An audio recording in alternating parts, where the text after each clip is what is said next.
There are two very important windows that open up that allow your body and your brain to be more suggestible to information.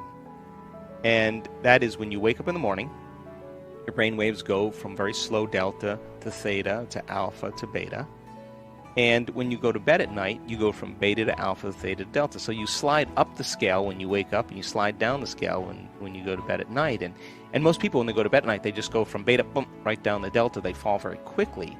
But you can teach people then how to just sit and slow everything down and begin to visualize, begin to affirm, begin to change their thoughts, to begin to work with their body when they wake up in the morning, when they go to bed at night. And it seems, according to our research, that those changes can last for hours. A person feels better. They don't feel as stressed. They don't feel as imbalanced. They don't feel as incoherent. They're not worrying as much. They're not obsessing as much. They're not over-focused about something as much.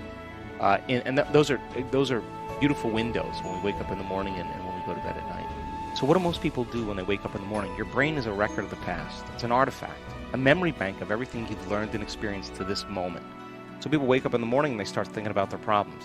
Mm-hmm. And those problems are memories in the brain that are connected to certain people and certain things at certain times and places. So they wake up in the morning and they start thinking in the past.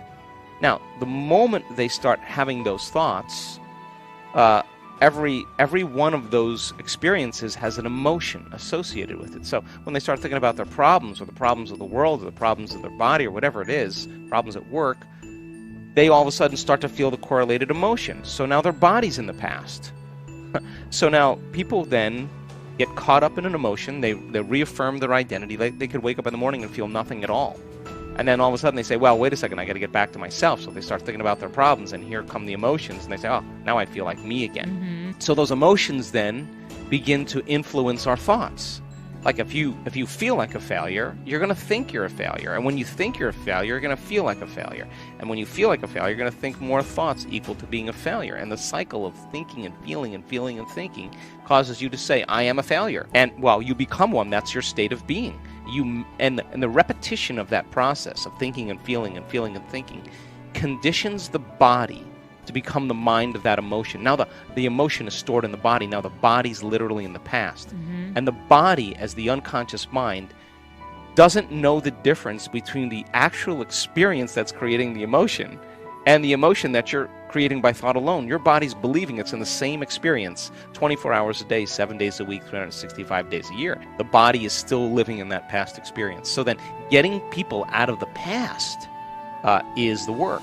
So then they wake up in the morning after they reaffirm who they are and they can't think greater than how they feel. They're in the familiar past. So if you're in the familiar past, you're going to do the things that reaffirm the emotions of your predictable future. So you wake up in the morning, you check your WhatsApp, you check your text, you check your Twitter, you tweet, you check your Facebook, you check your email, you check the news, you check your other email. Now you are really connected to everything that's known in your life. And then you run through a series of routine behaviors. You move around your house the same way you always do. You do all the same things. You go to the same grocery store. You buy the same food. You shop the same way. You do all these, you watch the same TV shows, and people do this and for 10, 20, 30 years. Now, their body's on autopilot, and their body's dragging them into a predictable future based on what they did in the past. We could actually take their yesterday and lift it up and set it on their tomorrow, which means then they've lost their free will to a program. So now, the familiar past and the predictable future is called the known. There's only one place that you have to train a person to be so that they're not in the known, they're in the unknown, and that's called the present moment. So people get very happy being unhappy because they would rather cling to their unhappiness than take a chance in possibilities. So stepping into that river and beginning to make a new choice and understanding that uncertainty, that unpredictability is the unknown.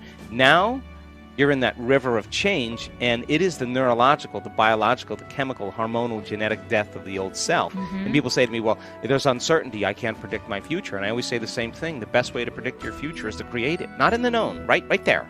That uncertainty, you can learn now how to regulate your state. Instead of living in fear because, well, the idea that things are going to get worse, the idea that you can't predict, or the idea of being uncertain or can't control something actually sets off the stress response. So now you're in the unknown, and the survival gene is switched on. Of course, people are going to, out of the infinite possibilities that exist in the quantum field, they're going to select the worst scenario in their mind, right? So then, what if you're in the unknown and you understand that, and now you can work back into that present moment and you say, what thoughts do I want to fire and wire in my brain, put my attention behind? What behaviors today, one day, what behaviors do I want to demonstrate? And the act of closing your eyes and mentally rehearsing who you're going to be when you open your eyes begins to install the neurological hardware in your brain to look like you've already done it. Now the brain is no longer a record of the past. Now it's a map to the future. So by rehearsing mentally and doing it over and over again, the hardware becomes a software program, and who knows, you just might start acting like a happy person. Well, there's no magic there. You install the circuitry. You may start thinking in more unlimited ways. You put those circuits in place. Now, here's the tough part. And can you teach your body emotionally what that future is going to feel like before it's made manifest? That means you can't wait for your healing to feel gratitude and wholeness. You can't wait for your wealth to feel worthy and abundant. You can't wait for your new lover to feel love. That's the old model of reality of cause and effect. Waiting for something outside of us to take away our emptiness and pain that we feel inside of us. That's Newtonian, cause and effect. The quantum model of reality is about causing an effect. That means the moment you start feeling worthy and abundant, you're generating wealth. The moment you're in love with yourself and you're in love with life, you create an equal. Well, the moment you start feeling gratitude and wholeness, your healing actually starts to begin.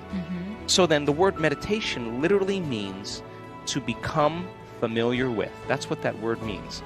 So the biological model is, well, you got to become familiar with your unconscious thoughts. You got to become aware of your unconscious habits and behaviors. You got to become so familiar with your emotional state, saying, oh my God, I've been feeling guilt for the last 10 years. I didn't know it was guilt. It just felt like me. And so then as you begin to observe those states of mind and body, consciously, you're no longer the program.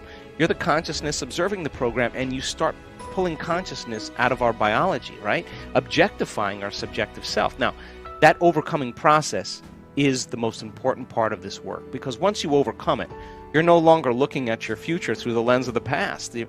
In your brain and in your body, chemically and emotionally, you're seeing possibilities. So then it's natural, once you've disentangled from those programs, to start thinking differently, to start acting differently, to start feeling differently.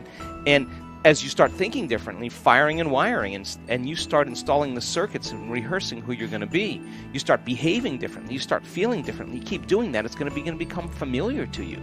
And over time, as you overcome those aspects of yourself, you're actually becoming somebody else. There's a becoming process that begins to take place, and some people do it very quickly.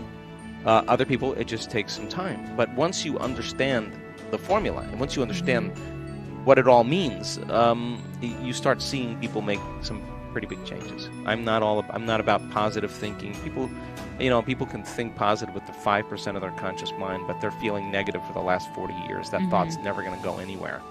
It's about changing your state of being. I think that, we're habituated.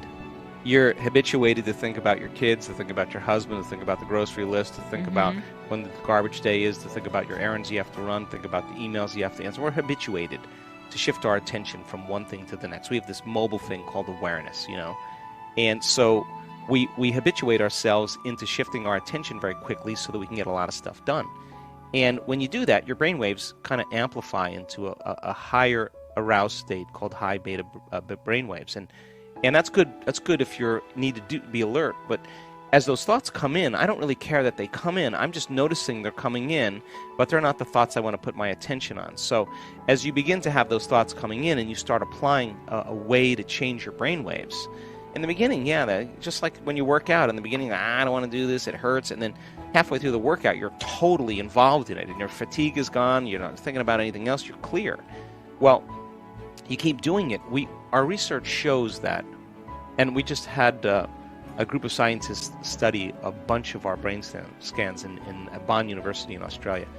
Thousands and thousands of brain scans. She called me up and she said, we have never seen a community of people have the ability to change their brainwaves so quickly, like 4 seconds, 5 seconds, 9 seconds. They've practiced it enough times that they know how to silence the critic in their brain. That thinking is the analytical mind. And as you learn how to change your brainwaves, that default mode network, that voice in your head goes away. And our research shows that it goes away during the meditation, and then it goes away for the majority of the day. So nobody's saying to you, you can, it's too hard, you're too much like your mother, you're never going to change, it didn't work last time. That's silenced in the brain. So it's not so much that you have to try to get those thoughts out of there. You just know that they're going to come, and you keep directing your thought at something else, and you keep applying the formula. Sooner or later, the chatter just goes away, and that's the relief. And you practice it, then you know when you're there and you know when you're not. And so when I do my inner work, the most important thing for me is to settle into that present moment, because when there's significant biological changes that are taking place in the brain and the heart, sometimes you feel so amazing you don't want anything any longer. You feel like you have everything, and that's what I call the natural state of being. There's coherence, high level of order in the brain. The brain is synchronized, it's orderly. The heart is synchronized, it's orderly, it's driving new energy to the brain. Once energy moves into the heart, our research as well as other research shows that it amplifies energy into the brain. Now you have a different awareness. You're feeling differently, you're thinking differently, because you're at a different level of consciousness. We are back with Complete the Quote challenge. Can you complete the quote and give us the right answer? All you need to do is to complete the quote or statement that we choose, and if you can do it first, you're the daily winner. Your job is to write the correct answer in the comments below the video, or your guess if you're not sure. In the previous video we were looking for 2 words. The quote belongs to Dr. Joe Dispenza, and it goes like this. Can you believe in a future that you can't see or experience with your senses yet, but you've thought about it enough times in your mind that your brain has literally changed to look like the experience has? And the correct answer is already occurred. So, can you believe in a future that you can't see or experience with your senses yet, but you've thought about it enough times in your mind that your brain has literally changed to look like the experience has already occurred? Congratulations to everyone with the correct answer. Today we are looking for 2 words, and the quote belongs to Joe Dispenza also. The quote goes like this. To be empowered, to be free, to be unlimited, to be creative, to be genius, to be divine. That is who? Write your answers in the comments below the video, and if you like this video, give your thumbs up and share it with your friends. Be the first one and win this challenge. Do you like this way of ending the videos? Tell me everything in the comment section. If you don't want to miss my new videos and challenges, subscribe and hit the bell button.